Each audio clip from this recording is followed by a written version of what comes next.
The Bible recounts tales of nefarious queens, as well as their notorious king husbands. Some kings were paired with equally malevolent queens, who either spurred their spouses towards wicked deeds or committed heinous acts under their husbands' names. A prime example is Jezebel, the queen of Israel. According to biblical commandments, an Israelite was forbidden from marrying a pagan, yet Ahab ignored this divine directive and chose Jezebel as his bride. She was the princess of Sidon, and her father was Baal, the king of the Zidonians, and a priest-king of the Phoenician cities of Tyre and Sidon. Together, Jezebel and her husband Ahab plunged the kingdom of Israel deeper into the sins of idolatry by promoting the worship of Baal. The name Jezebel, derived from Phoenician as primrose, contrasted sharply with its Hebrew translation, garbage, reflecting her infamous legacy in the Old Testament narratives. Ahab, as the ruling monarch of Israel at the time, not only followed in the idolatrous footsteps of Jeroboam, but also intensified his transgressions by allying himself with Jezebel, the Sidonian king's daughter. These deeds cemented Ahab's reputation as one of the most evil kings in biblical history. The Book of Kings goes as far as to label him the most malevolent of all rulers, having wrought significant havoc throughout his 22-year reign. Jezebel was his queen, and it was clear she manipulated Ahab to further her dark ambitions, finding him an easy target for persuasion.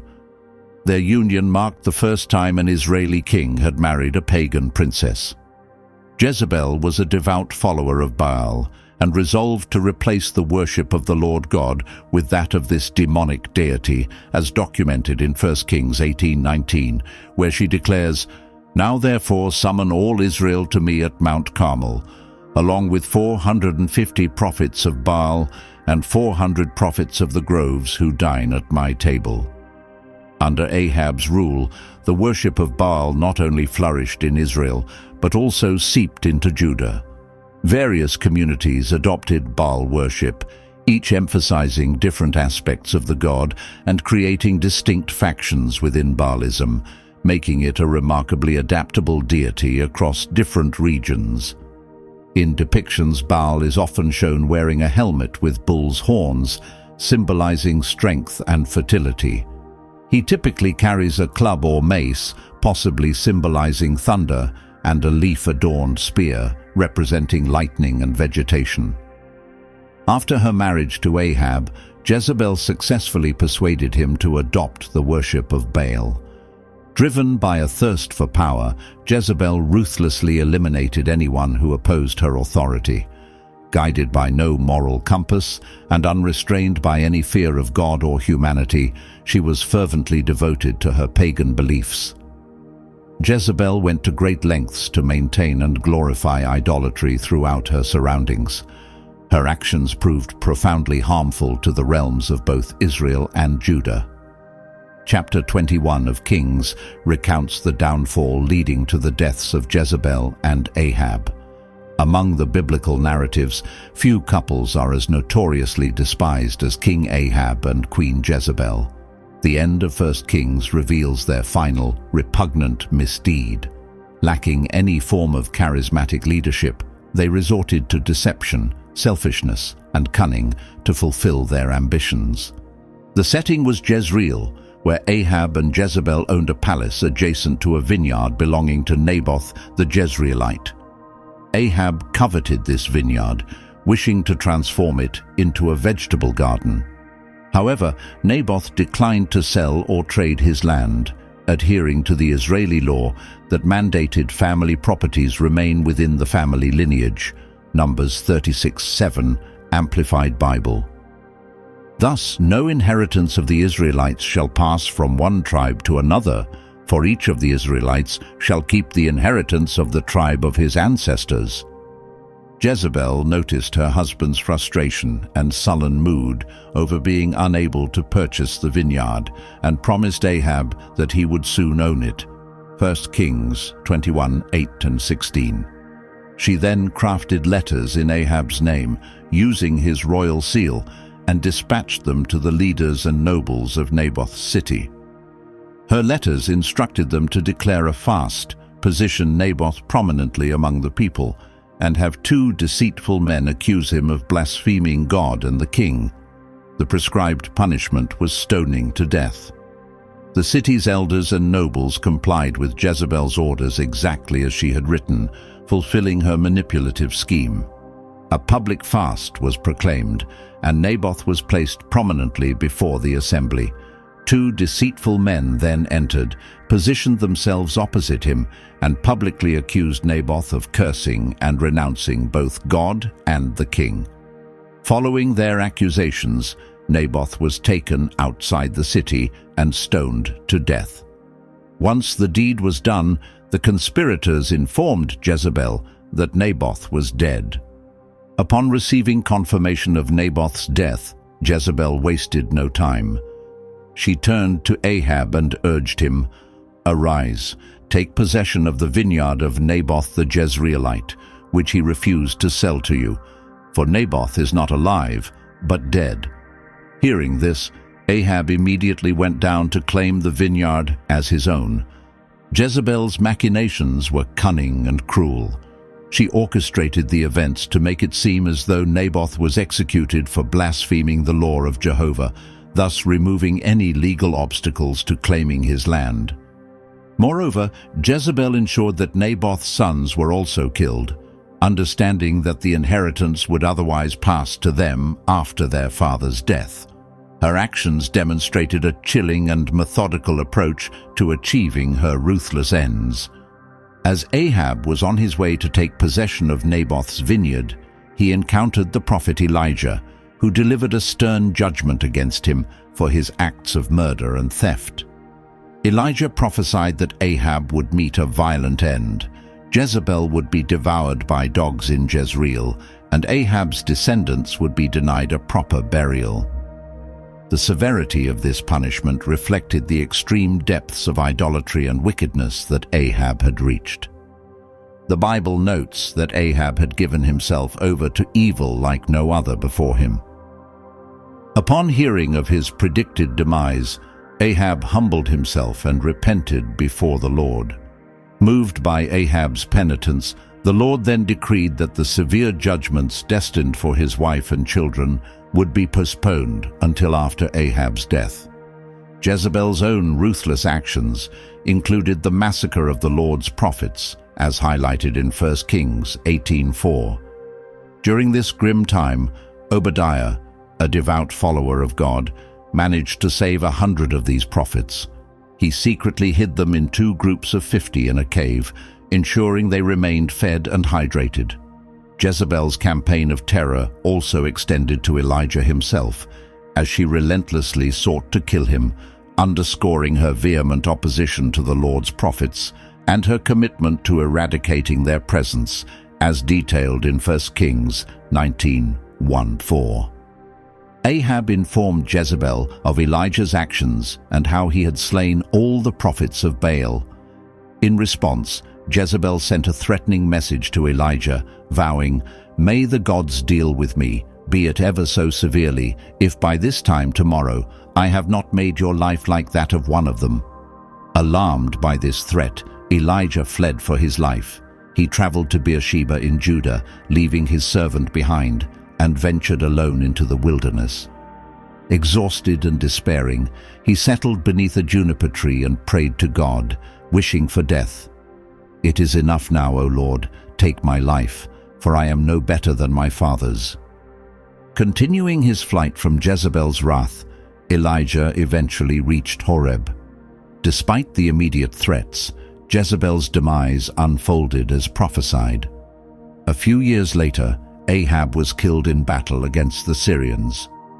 Jezebel, however, maintained her rule for nearly a decade following Ahab's death. Elijah's prophetic mission was carried forward by his successor, Elisha, who continued the campaign against Baal worship. Elisha appointed Jehu, a commander of the chariot forces, under both King Ahab and his son Jehoram, as the new king of Israel. This act sparked a civil war, as Jehoram was then the reigning monarch. Jehu's position on the frontiers facing Damascus and Assyria placed him at the center of significant military and political dynamics. Jezebel's legacy in history is marked by her reputation as the embodiment of deception, spite, and malevolence. As Jehu approached the gates of Jezreel, Jezebel confronted him from a palace window, taunting, "Had Zimri peace who slew his master?" In response, Jehu signaled to her attendants, who then threw her out of the window. Her demise was swift as street dogs devoured her body, fulfilling the prophecy made by Elijah the Tishbite after the incident with Naboth's vineyard, 1 Kings 21:19. The prophecy stated, "Thus saith the Lord, hast thou killed and also taken possession? In the place where dogs licked the blood of Naboth shall dogs lick thy blood, even thine." Consequently, Jezebel's name became synonymous with wickedness, often invoked to describe a vile and scheming woman. However, I hold this against you. You allow that woman Jezebel, who claims to be a prophetess, to lead my followers astray with her teachings, seducing them into sexual immorality and the consumption of food offered to idols. Revelation 2:20. If you thought Jezebel was bad, wait until you hear about her second daughter, Athaliah, the queen of Judah. Athaliah was born to Ahab, the king of Israel, and she married Jehoram, Jehoshaphat's son. She emulated the malevolence of her mother, Queen Jezebel, her father, King Ahab, and her brothers, King Ahaziah and King Joram, proving to be a nefarious queen. Her name, Athaliah, translates to afflicted by God, and she ruled as the Queen of Judah from 841 to 835 BC.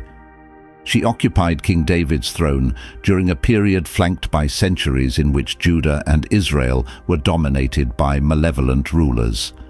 A devout worshipper of Baal, Athaliah's wickedness matched that of the rulers who preceded and succeeded her. Athaliah's spouse Jehoram reigned as king of Judah until his death in 841 BC. Contrary to his father, Jehoram was known for his malevolent reign. Athaliah's son Ahaziah took the throne at 22 and quickly proved as sinister as his father. Under his mother's influence, who was his chief advisor, Ahaziah engaged in nefarious activities, 2 Chronicles 22:3 Amplified Bible, with Athaliah steering him towards evil deeds. His reign over Judah lasted less than a year before he was killed alongside the ailing King Joram of Israel. Their executioner, Jehu, once a commander under King Ahab, fulfilled a divine prophecy by killing them, and 2 Kings 9:25. Jehu, who was later anointed king of Israel by the prophet Elisha, was tasked by God to punish King Ahab's family for their idolatry through Elisha's commissioning. This included putting an end to Ahab's lineage, which led to the deaths of Jezebel, her sons, and other family members. Coincidentally, Ahaziah was visiting Joram just as Jehu arrived to assassinate Joram, leading to Ahaziah's unintended demise as well, 2 Chronicles 22:10-12. When Athaliah learned of her son Ahaziah's death, she began a ruthless campaign to eliminate the entire royal family of Judah. However, Jehosheba, King Jehoram's daughter, quickly took action to save Joash, the young son of Ahaziah. She rescued him from the royal princes who were destined for murder and concealed him and his nurse in a bedroom.